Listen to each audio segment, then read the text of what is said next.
Hi ಎಲ್ರಿಗೂ. ಎಲ್ರು ಹೇಗಿದ್ದೀರಾ? ಬನ್ನಿ ಇವತ್ತು ಬ್ರಾಹ್ಮಣರ ಸ್ಟೈಲಲ್ಲಿ ಬೆಳ್ಳುಳ್ಳಿ ಹಾಕದೆ ಸ್ವಲ್ಪ ಡಿಫ್ರೆಂಟ್ ಆಗಿ ಒಳ್ಳೆ ಟೇಸ್ಟಿಯಾಗಿ ರಸಂ ಮಾಡೋದು ಹೇಗೆ ಅಂತ ನೋಡ್ಕೊಂಬರೋಣ. ಇದು ಡಿಫ್ರೆಂಟ್ ಆಗೂ ಇರುತ್ತೆ, ಹಾಗೆ ತುಂಬಾ ಟೇಸ್ಟಿಯಾಗಿ ಕೂಡ ಇರುತ್ತೆ. ಬನ್ನಿ ಹೇಗ್ ಮಾಡೋದು ಅಂತ ನೋಡ್ಕೊಂಡು ಬರೋಣ. ನೋಡಿ, ನಾನು ಮೊದಲಿಗೆ 1 ಅವರ್ ಮುಂಚೆನೆ ತೊಗರಿ ಬೇಳೆನ ನೆನೆಸಿಟ್ಟಿದ್ದೆ. ತೊಳೆದ್ಬಿಟ್ಟು ನೆನೆಸಿಟ್ಟಿದ್ದೀನಿ. ಸಣ್ಣ ಗ್ಲಾಸಲ್ಲಿ, ಈ ಗ್ಲಾಸಲ್ಲಿ 1 ಗ್ಲಾಸ್ ಆಗೋಷ್ಟು ಬೇಳೆನ ತಗೊಂಡಿದ್ದೀನಿ ನಾನು. ಬನ್ನಿ ಈಗ ಇದನ್ನ ಕುಕ್ಕರ್‌ಗೆ ಹಾಕೊಂಡು ಇದನ್ನ ಕೂಗಿಸ್ಕೋಬೇಕಾಗತ್ತೆ. ಇದಕ್ಕೇನೆ ಒಂದ್ ಸ್ವಲ್ಪ ಅರಿಶಿನ ಹಾಕ್ಬಿಟ್ಟು, ಬೇಕು ಅಂದ್ರೆ ಸ್ವಲ್ಪ ತುಪ್ಪನೂ ಸಹ ಹಾಕ್ಕೋಬಹುದು. ಹಾಕೊಂಡು ಒಂದು 4 ರಿಂದ 5 ವಿಸಿಲ್ ನುಣ್ಣಕ್ಕೆ, ಬೇಳೆ ಕಾಣಿಸ್ತಿರೋ ಹಾಗೆ ನುಣ್ಣಕ್ಕೆ ಇದನ್ನ ಬೇಯಿಸ್ಕೋಬೇಕಾಗತ್ತೆ. ಇದು ಬೇಯೋಷ್ಟರೊಳಗಡೆ ನಾವು ಸ್ವಲ್ಪ ಹುಣಸೆಹಣ್ಣ ನೆನೆ ಹಾಕೊಳ್ತಾ ಇದ್ದೀನಿ. ಸಣ್ಣ ನಲ್ಲಿಕಾಯಿ ಗಾತ್ರದಷ್ಟು ಹುಣಸೆಹಣ್ಣು. ಏಕೆಂದ್ರೆ ಇದ್ರ ಜೊತೆಗೆ ಸ್ವಲ್ಪ 2 ಟೊಮೊಟೊ ಕೂಡ ತಗೊಳ್ಳೋದ್ರಿಂದ ಹುಣಸೆಹಣ್ಣ ನೆನೆ ಇಟ್ಕೊಳ್ತಿದ್ದೀನಿ. ಹಾಗೆ ತೆಂಗಿನಕಾಯಿನ ಸ್ವಲ್ಪ ತರ್ತರೆಯಾಗಿ ರುಬ್ಕೊಂಡು ಬರೋಣ. ಹೀಗೆ ಇದ್ರ ಜೊತೆಗೇನೆ ಇದು 1 ಸ್ಪೂನು ತೆಂಗಿನಕಾಯಿ ಬಂದು ಲಾಸ್ಟಲ್ಲಿ ರಸಂಗೆ ಹಾಕ್ಕೊಳ್ಳೋಕೆ ಅಂತ ತೆಗ್ದಿಡ್ತಾ ಇದ್ದೀನಿ. ಈಗ ಇದಕ್ಕೇನೆ ಹಸಿಮೆಣಸಿನಕಾಯಿ, ಮೆಣಸು ಹಾಗೆ ಜೀರಿಗೆ ಎಲ್ಲವೂ ಹಾಕ್ಕೊಂಡು ರುಬ್ಕೋಬೇಕಾಗುತ್ತೆ. 1 ಸ್ಪೂನ್ ಆಗೋಷ್ಟು ಮೆಣಸು, 1 ಸ್ಪೂನ್ ಆಗೋಷ್ಟು ಜೀರಿಗೆ. ಈ ರೀತಿ ಹಸಿದೆ ರುಬ್ಬಿ ಮಾಡೋದ್ರಿಂದ ಇದೊಂಥರ ಡಿಫ್ರೆಂಟ್ ಆಗಿರುತ್ತೆ ಟೇಸ್ಟು. ಹಾಗೆ ತುಂಬಾನೇ ಚೆನ್ನಾಗಿ ಕೂಡ ಇರುತ್ತೆ.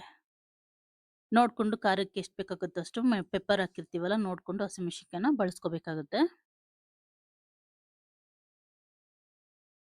ಹಾಗೆ 1 ಎಸ್ಲಾಗೋಷ್ಟು ಕರಿಬೇವು, ಒಂದು ಸ್ವಲ್ಪ ಕೊತ್ತಂಬರಿ ಸೊಪ್ಪು. ಇಷ್ಟನ್ನು ತರ್ತರಿಯಾಗಿ ರುಬ್ಕೊಂಡು ಬರೋಣ.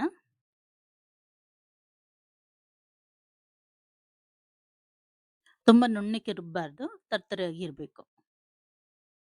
ನೋಡಿ, ಈಗ ಈ ಹದಕ್ಕಿದ್ರೆ ಕರೆಕ್ಟ್ ಆಗಿರುತ್ತೆ.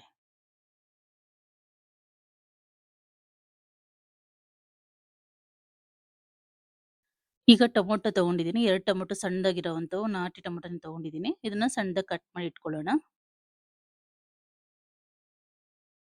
ಇದಕ್ಕೆ ಬೆಳ್ಳುಳ್ಳಿ ಹಾಕಿಲ್ಲ ಅಂದ್ರೂ ಕೂಡ ಟೇಸ್ಟ್ ಮಾತ್ರ ತುಂಬಾನೇ ಚೆನ್ನಾಗಿರುತ್ತೆ.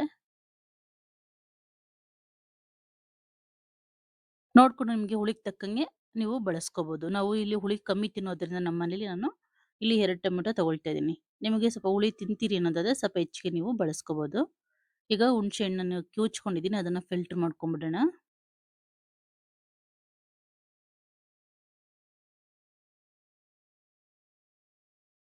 ನೋಡಿ, ಈಗ ಹುಣಸೆ ಹಣ್ಣನ್ನ ಫಿಲ್ಟರ್ ಮಾಡ್ಕೊಂಡಿದ್ದೀನಿ. ಈಗ ಇದಕ್ಕೆ ನೀರು ನಿಮಗೆ ರಸಂಗೆ ಎಷ್ಟು ಬೇಕಾಗುತ್ತೋ ಅಷ್ಟು ನೀರು ಈಗಲೇ ಹಾಕ್ಕೋಬೇಕಾಗತ್ತೆ. ನೋಡಿ, ನಾನು ಈ ಬಟ್ಲು ತುಂಬ ನೀರನ್ನ ಹಾಕ್ಕೊಂಡಿದ್ದೀನಿ.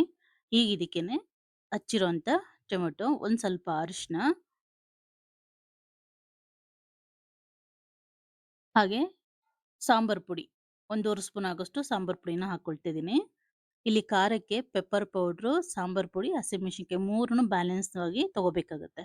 ಹಾಗೆ ಸ್ವಲ್ಪ ಹಿಂಗು, ಇಷ್ಟನ್ನು ಹಾಕೊಂಡು ಒಂದ್ಸಲ ಮಿಕ್ಸ್ ಮಾಡಿಬಿಟ್ಟು ಇದನ್ನ ಕುದಿಸ್ಕೋಬೇಕಾಗತ್ತೆ. ಇದೆಲ್ಲ ಚೆನ್ನಾಗಿ ಕುದ್ದ ನಂತರ ನಾವು ರುಬ್ಬಿರೋ ಅಂತ ಮಸಾಲೆ ಏನಿದೆ ಅದನ್ನ ಹಾಕೊಳ್ಳೋಣ. ಹಾಗೆ ಕರಿಬೇವು ಒಂದೆಸ್ಲು ಬೇಕು ಅಂದ್ರೆ ಹಾಕೋಬಹುದು. ನೋಡಿ, ಈಗ ಚೆನ್ನಾಗಿ ಕುದೀತಾ ಇದೆ. ಈಗ ಇದಕ್ಕೆ ನಾವು ರುಬ್ಬಿರೋ ಅಂತ ಮಸಾಲೆ ಹಾಕೊಳ್ಳೋಣ.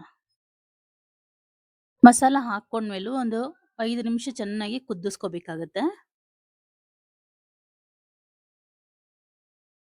ಈಗ ನೋಡಿ, ರುಚಿಗೆ ತಕ್ಕಷ್ಟು ಉಪ್ಪು ಹಾಕೊಂಡು ಒಂದ್ 2-3 ನಿಮಿಷ ಚೆನ್ನಾಗಿ ಕುದಿಸ್ಕೊಂಡು, ನೋಡಿ ಈಗ ಚೆನ್ನಾಗಿ ಕುದ್ದಿದೆ.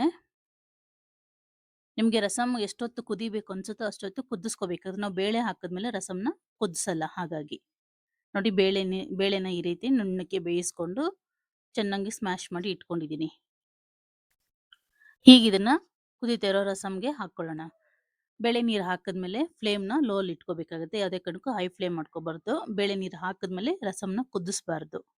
ಕುದಿ ಬರುತ್ತಲ್ಲ, ಬರೋ ಟೈಮಲ್ಲಿ ನಾವು ಇದನ್ನ ಆಫ್ ಮಾಡ್ಕೋಬೇಕಾಗತ್ತೆ. ಅಂದ್ರೆ ನಾವು ಲೋ ಫ್ಲೇಮಲ್ಲೇ ಇಟ್ಕೊಂಡು ಇದನ್ನ ಕುದಿ ಬರೋ ತನಕ ನೋಡ್ಕೊಂಡು, ನೋಡಿ ಈ ರೀತಿ ಉಕ್ಕುತ್ತಲ್ಲ, ಈ ರೀತಿ ಉಕ್ಕೋ ಟೈಮಲ್ಲಿ ಇದನ್ನ ನಾವು ಆಫ್ ಮಾಡ್ಕೋಬೇಕು. ರಸಂ ಕುದಿ ಬಂದ್ರೆ ಟೇಸ್ಟ್ ಅನ್ನೋದು ಹೊರಟೋಗುತ್ತೆ ಬೇಳೆ ಹಾಕಿದ್ಮೇಲೆ. ಅದಕ್ಕೆ ನಾವು ಮೊದಲೇ ಎಷ್ಟು ಬೇಕಾಗುತ್ತೋ ಅಷ್ಟು ರಸಂನ ಕುದಿಸ್ಕೋಬೇಕು. ಈಗ ಸ್ಟವ್ ಆಫ್ ಮಾಡ್ಕೊಳ್ತಿದ್ದೀನಿ. ಇದಕ್ಕೊಂದು ಸಿಂಪಲ್ ಆಗಿ ಒಗ್ಗರಣೆ ಮಾಡ್ಕೊಳ್ಳೋಣ. ತುಪ್ಪ ಹಾಕ್ಬಿಟ್ಟು, ತುಪ್ಪದಿಂದನೇ ಒಗ್ಗರಣೆ ಕೊಡಿ ಇದಕ್ಕೆ, ಆಗ್ಲೇ ಅದು ಟೇಸ್ಟ್ ಚೆನ್ನಾಗಿರುತ್ತೆ. ತುಪ್ಪ ಕಾದ ನಂತರ ಸಾಸಿವೆ ಮತ್ತು ಜೀರಿಗೆ ಎರಡನ್ನೂ ಹಾಕ್ಕೊಂಡು, ಒಂದೆರಡು ಒಣಮೆಣಸಿನ್ಕಾಯಿನ ಹಾಗೆ ಸ್ವಲ್ಪ ಕರಿಬೇವನ್ನು ಹಾಕ್ಕೊಳ್ತಾ ಇದ್ದೀನಿ.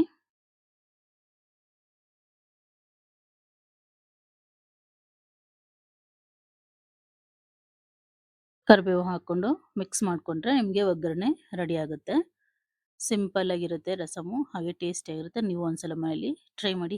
ಹೇಗಿದೆ ಅಂತ ಮರೆಯದೆ ಕಮೆಂಟ್ ಮಾಡಿ. ಹಾಗೆ ಇನ್ನು ಯಾರೆಲ್ಲ ನನ್ನ ಚಾನಲ್ ಸಬ್ಸ್ಕ್ರೈಬ್ ಮಾಡ್ಕೊಂಡಿಲ್ಲ, ದಯವಿಟ್ಟು ಸಬ್ಸ್ಕ್ರೈಬ್ ಮಾಡ್ಕೊಳ್ಳಿ. ವಿಡಿಯೋ ಪೂರ್ತಿ ನೋಡಿ. ನಿಮಗೆ ಇಷ್ಟ ಆದರೆ ಮಾತ್ರ ಒಂದು ಲೈಕ್ ಕೊಡೋದನ್ನ ಖಂಡಿತ ಮರಿಬೇಡಿ. Thank you for watching. Bye.